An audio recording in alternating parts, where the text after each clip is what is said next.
بسم الله الرحمن الرحيم طاسيم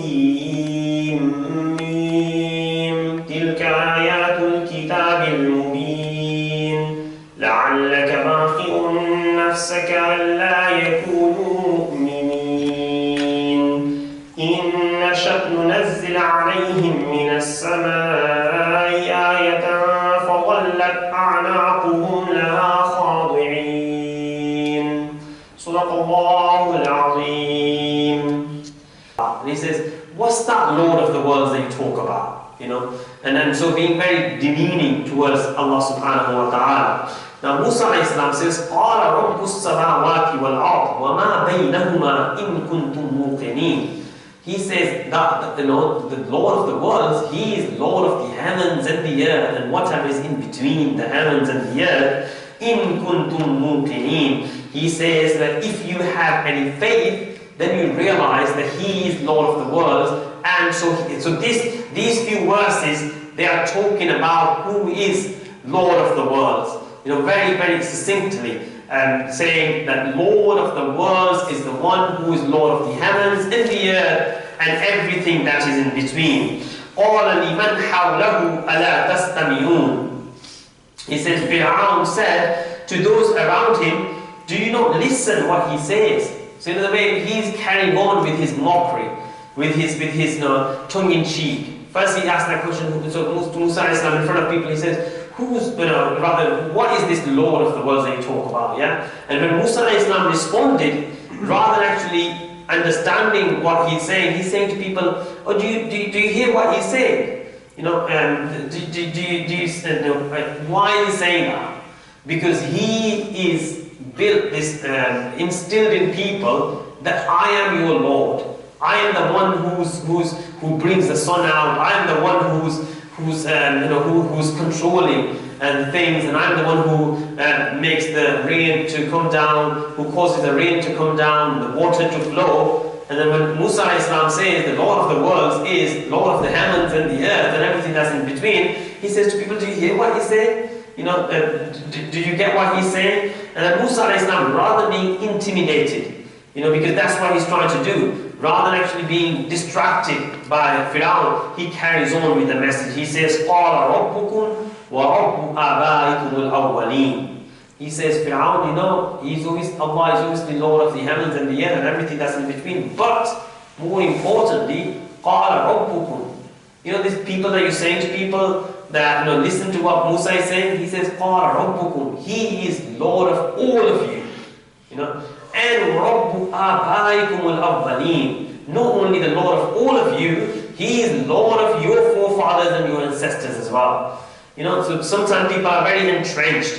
You know, they say, well, you know, we believe in Pharaoh, we believe in something because our forefathers did, our ancestors did, you know, and as a result, Musa reminds them, he says he's, you know, bring it closer to home, he's Lord of all of you and Lord of all of your forefathers and ancestors as well.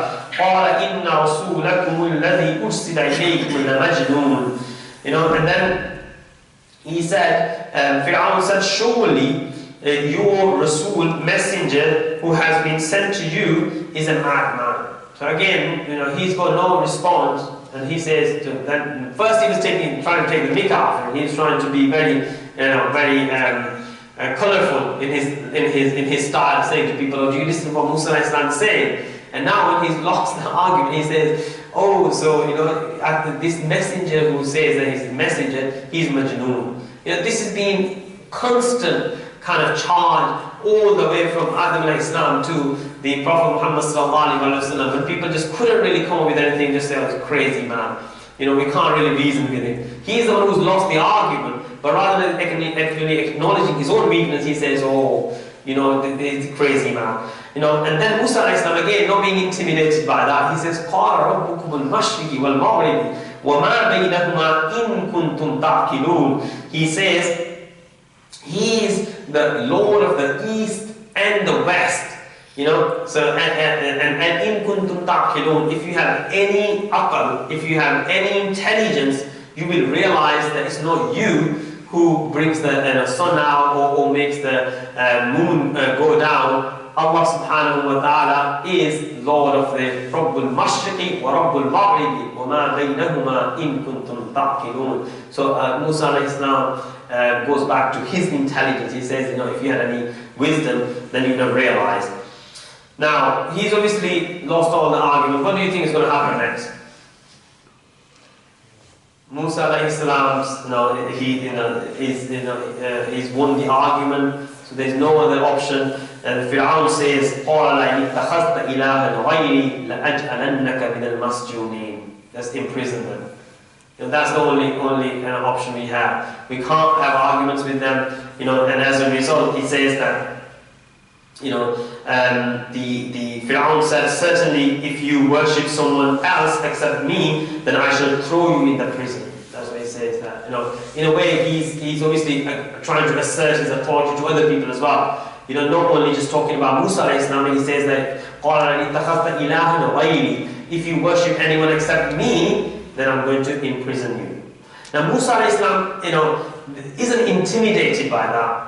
And the reason why I mentioned that is going back to that when Allah charged him with that responsibility, he mentioned a few weaknesses. Yeah?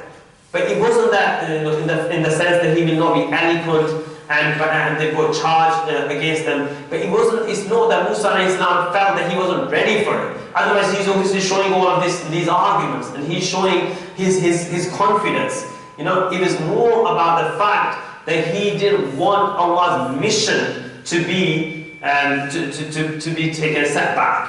And so Musa alayhi salam said, before you actually imprison us, I've got something else to offer you. So he's carrying on with his argument.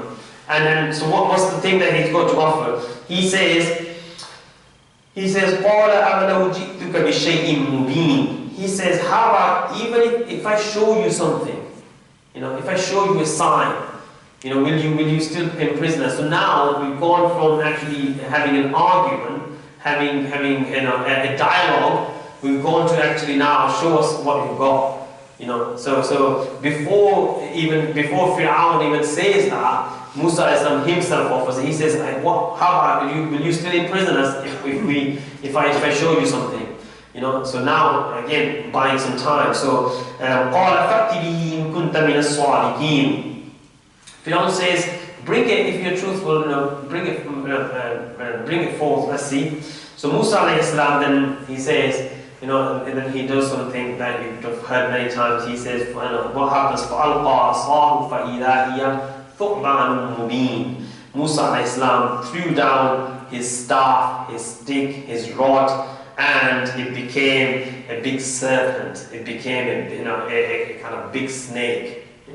And obviously, so that was his power there. Look, this is he was holding that stick. He was standing with that asa mubarak, with that rod, with that staff, and when he throws it down, it becomes like a big snake, a big serpent. Now, وَنَزَعَ يَدَهُ فَإِذَا هِيَ بَيْضَاءُ لِلنَّاظِرِينَ.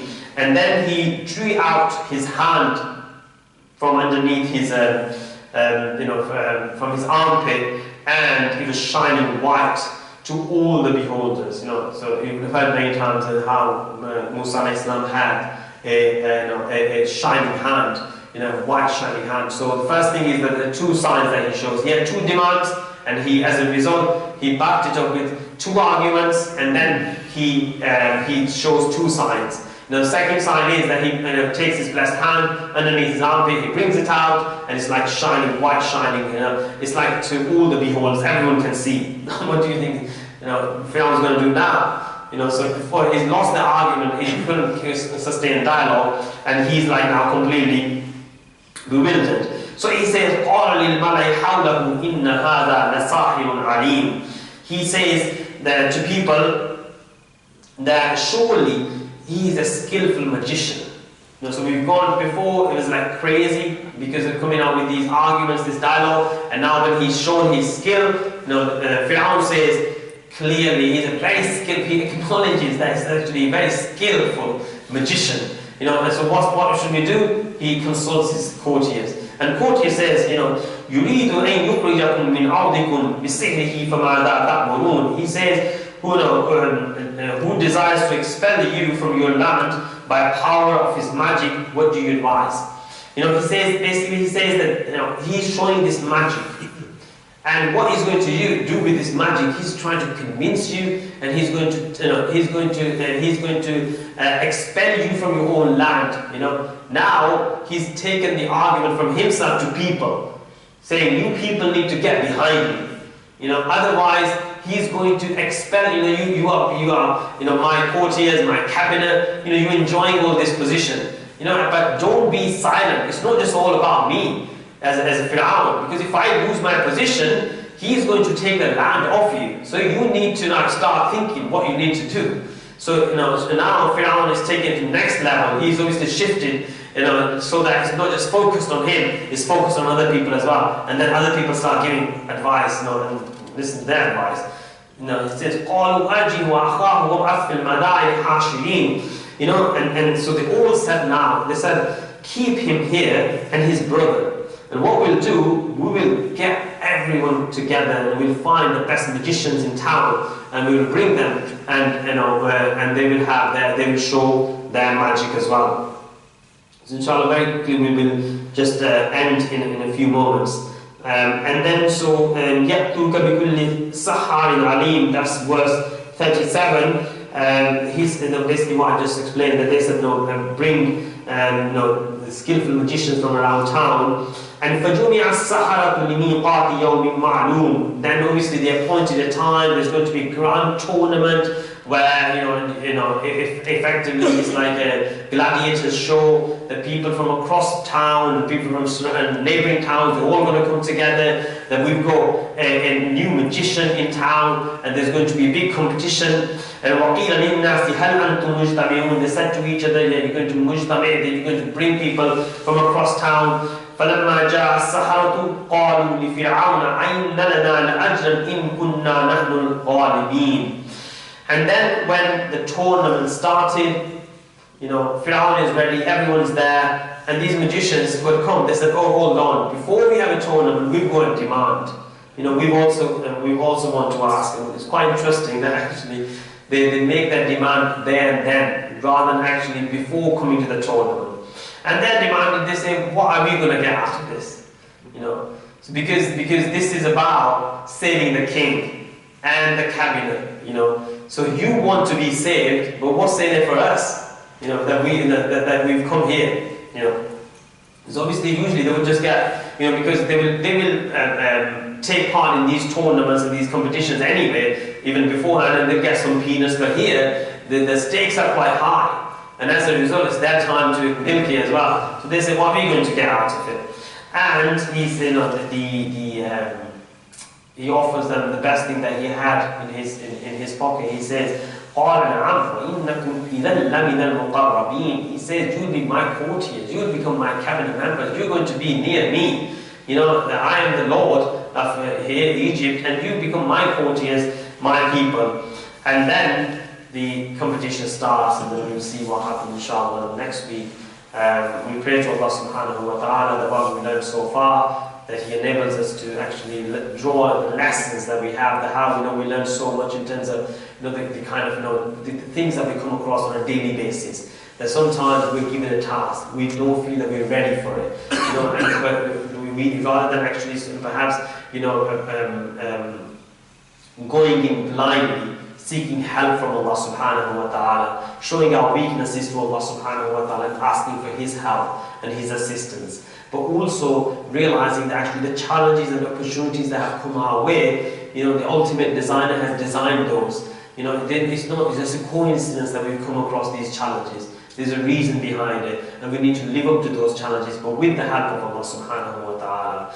Then the second lesson that we learn is how to dialogue with those, not to be afraid to actually have a dialogue with those who are at that time, He was the Lord of that world at that time. They're actually having the confidence and having the conviction of faith, having the strong faith that Musa alayhi salam doesn't feel there's two of us. And here, Pharaoh at that time, he had enslaved a nation, not just a few people. He had the nation that had gone on for years upon years, and this is how powerful he was. And two people go in, but having that strong conviction, But Musa alayhi salam, also what we learn, it's not just like, just like really feeling really glad and just going in, barking in there. Like, it's being prepared for it as well beforehand. And Allah subhanahu wa ta'ala doesn't mention his prayer. But in Surah Taha, when he said that I